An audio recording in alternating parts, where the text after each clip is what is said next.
ये भी मैं तकरीबन 8 बजे सुबह के होटल से बाहर निकल रहा हूँ। और ये इस किस्म के कुछ यहाँ पर व्यूज़ हैं जो देखने में मिल रहे हैं। ये एक स्ट्रीट जो है नीचे की तरफ जा रही है और ये होटल है जिसमें मैंने स्टे किया था, पैलेस होटल। ये काफ़ी कदीम इमारत है और ये करीबन 100 साल पुरानी इमारत है। तो मेरी इंफॉर्मेशन में बात मुझे पता चली है। कल जब मैं टैक्सी से उतरा था रात को, तो टैक्सी वाले ने बताया था कि उस तरफ जो है ना, आपको वहाँ पर कोई पार्क मिलेगा और उसके साथ ही कोई टूरिस्ट अट्रैक्शंस के लिए प्लेसेस भी हैं। लेकिन उससे पहले जो है मैं यहाँ एक छोटा सा जो इस इलाके में पार्क नज़र आ रहा है, तो वो उसके ज़रा एक चक्कर लगा लूँ।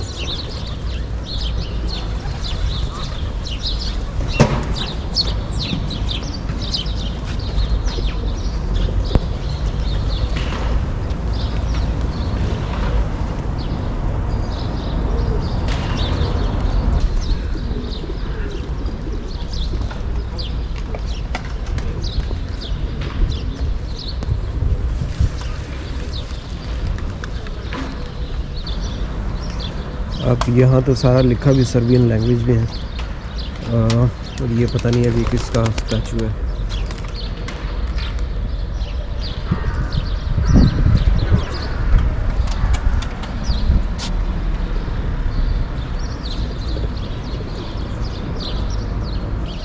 बस इससे ज़्यादा मास्क नहीं पहना जाता।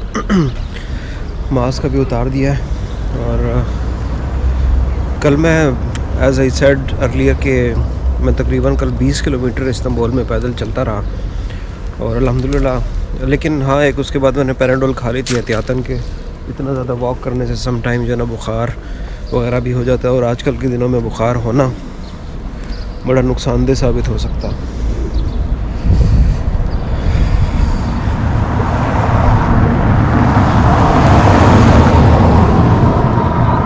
टेम्परेचर तकरीबन 4 या 5 सेंटीग्रेड है। सर्बिया के दारुल हुकूमत बेलग्रेड में बर्फ़बारी नॉर्मली नहीं होती, लेकिन मुझे बताया गया कि 1 या 2 दिन साल में शायद ऐसे होते हैं कि हल्की फुल्की बर्फ़बारी होती है। लेकिन उससे पहले, आज से कोई 15-20 साल पहले यहाँ पर अच्छी खासी बर्फ़बारी हुआ करती थी। तो ये ग्लोबल वार्मिंग के इफ़ेक्ट्स हैं जो पूरी दुनिया में हर जगह पर नमूदार हो रहे हैं।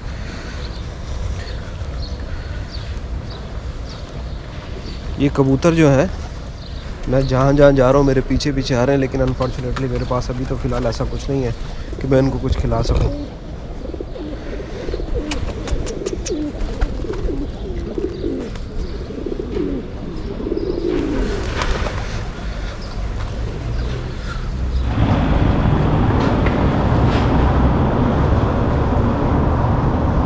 बड़ा खूबसूरत मंज़र है।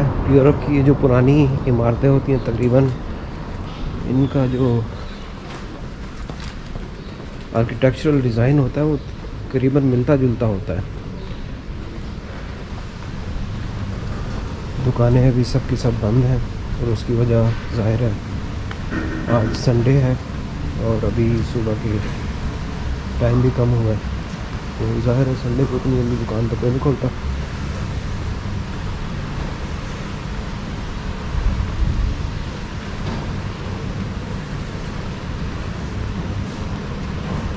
इंटरनेट नहीं है मेरे पास, वरना कम से कम मुझे अपनी लोकेशन का पता चलता रहता या जिस भी लोकेशन पे मैं पहुंचता उस जगह के हिसाब से गूगल मैप से इंफॉर्मेशन भी मिल सकती थी उसकी हिस्ट्री के बारे में।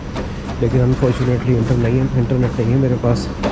वाईफाई था होटल में, वहाँ पर कनेक्ट किया था। बाकी ये है कि सम टाइम इंटरनेट के बगैर भी मज़ा आता है। आपको पता है कि आपको डिस्टर्ब करने वाला कोई नहीं है। जब आप बेलग्रेड को सर्च करें तो पिक्चर्स में ये जो बिल्डिंग है ये काफ़ी नज़र आती है उसमें अक्सर पिक्चर्स में, ये वाली। अब ये गालबन कोई रोड नैप, कोई होटल टाइप की चीज़ है।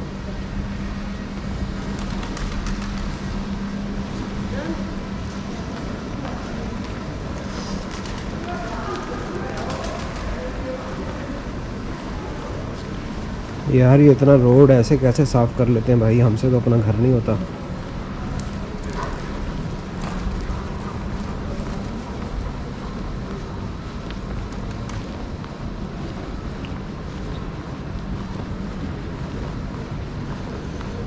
मेरा ख्याल है अवामी मार्केट जो है जहाँ पर लोग शॉपिंग्स के लिए आते हैं, वहाँ पर ये गाड़ियों का दाखिला बिल्कुल इसी तरह से ममनू होना चाहिए और इस तरह की वॉकिंग ट्रैक्स होने चाहिए जिसमें बंदा जाके आराम से अपनी शॉपिंग वगैरह भी करे और उसके साथ जो है रेस्टोरेंट्स वगैरह हैं, आप रेस्टोरेंट में जाएं, खाना वगैरह खाएं और मतलब रिलैक्सेशन वाले जो एलिमेंट्स हैं वो डेफिनेटली होने चाहिए मार्केट्स के अंदर। लेकिन हमारे यहाँ क्या होता है कि बस रोड होता है, गाड़ी के ऊपर गाड़ी चढ़ी होती है, ना वॉकिंग ट्रैक होता है, ना कुछ चक्कर है। तो लेकिन अब तो ज़ाहिर है इस तरह से तो डेवलप नहीं किया जा सकता क्योंकि ऑलरेडी जगह बची नहीं है। बिल्डिंग्स के ऊपर बिल्डिंग्स चढ़ी हुई है, जिसका जहाँ दिल करता है वहाँ बना लेता है। तो हाँ, कोई नया शहर हो जैसे अब ये गवादर वगैरह या और शहर जो प्लान कर रहे हैं, रावी सिटी और इस टाइप की चीज़ें, उनको डेफिनेटली इन्हीं बुनियाद के ऊपर बनाना चाहिए।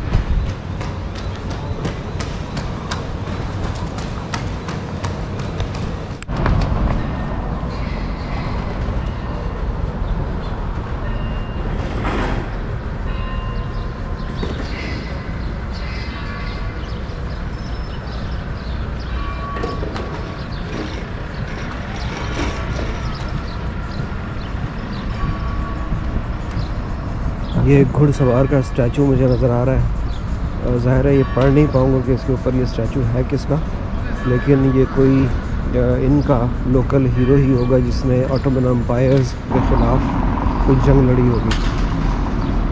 बड़ा खूबसूरत स्टैचू है ये, सब्ज़ रंग का।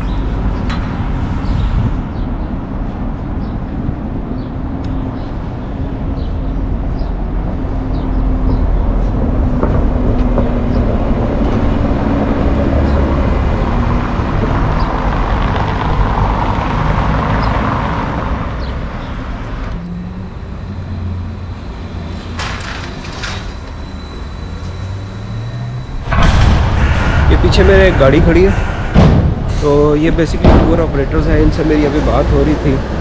तो इन्होंने बताया कि ये पूरे मुल्क में पूरे सर्बिया में ऑपरेट करते हैं और हर मॉर्निंग को इनका जो है यहाँ से ट्रिप निकलता है डिफरेंट प्लेसेस के लिए, जिसमें तारा हो गया या for example Belgrade city tours और इस टाइप की चीज़ें जो हैं वो यहाँ पर होती हैं। अभी फ़िलहाल मैं पहुँच गया हूँ यहाँ पर। ये एक टूरिस्ट अट्रैक्शन है, ज़्यादा मुझे अभी भी नॉलेज नहीं इसका, लेकिन डेफिनेटली वहाँ पर कुछ मैंने सुना है कि गाइड्स वगैरह अवेलेबल होंगे जो इस हवाले से बता पाएंगे। और तकरीबन आधे घंटे से मैं वॉक कर रहा हूँ यहाँ पर, और बड़ा ज़रूरी है अगर शहर को किसी भी करीब से देखना हो तो वहाँ पर वॉक करना या घूमना फिरना जो है उस शहर के से आपकी जो है आपके नॉलेज को इंक्रीज़ करता है कि वहाँ पर जो स्ट्रीट लाइफ है या सिटी लाइफ है वो कैसी है।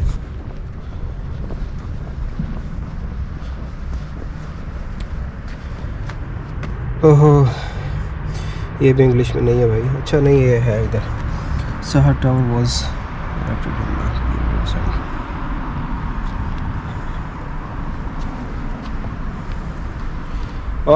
Okay, this is Belgrade fortress. ये बेलग्रेड का सबसे अहम फोर्ट्रेस है और तारीख़ के काफ़ी उतार चढ़ाव इस फोर्ट्रेस ने देखे हैं। कई किस्म के हुक्मरान आए चले गए और नए हुक्मरान आते रहे, लेकिन ये फोर्ट्रेस जो है ये किला यहीं पर उसी तरह अपनी शान व शौकत और पूरी आबोताब के साथ हर आने वाले को अपनी प्रेजेंस का एहसास दिला रहा है। शायद थोड़ा अर्ली है, मॉर्निंग में ज़्यादा टूरिस्ट लोग नहीं आते होंगे, लेकिन मैं देख रहा हूँ कुछ लोग यहाँ पर मॉर्निंग वॉक ज़रूर कर रहे हैं और अपने जो पेट्स हैं डॉग्स वगैरह उनके साथ यहाँ पर घूम फिर रहे हैं। कुछ एल्डरली पीपल भी नज़र आ रहे हैं। आजकल जो वॉकिंग जॉगिंग है ज़्यादातर बूढ़े लोगों का एक एक्टिविटी रह गई है, जो कि शायद मुनासिब नहीं है।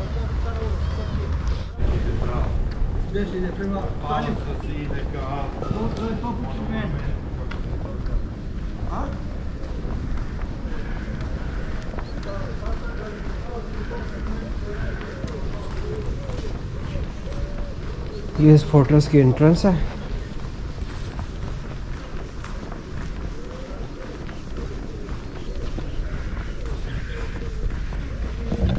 इतनी बड़ी बड़ी दीवारें बनाई हुई हैं ताकि उस टाइम के जो हमले थे उनसे बचा जा सकता हो।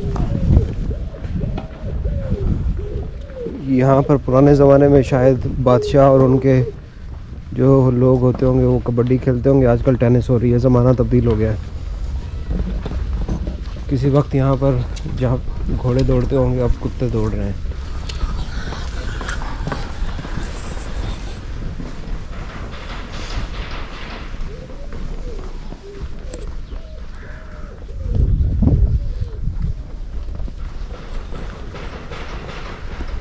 पुराने वक्तों में जब भी किले या महल वगैरह बनाए जाते थे बादशाहों को, तो सिक्योरिटी का ख़ुसूसी ख्याल रखा जाता था।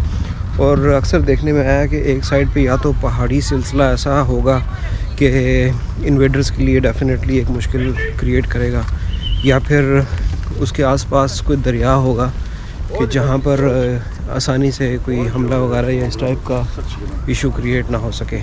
और इस फोर्ट्रेस के एक तरफ भी टोटल एक तरफ ये एक दरिया है जो कि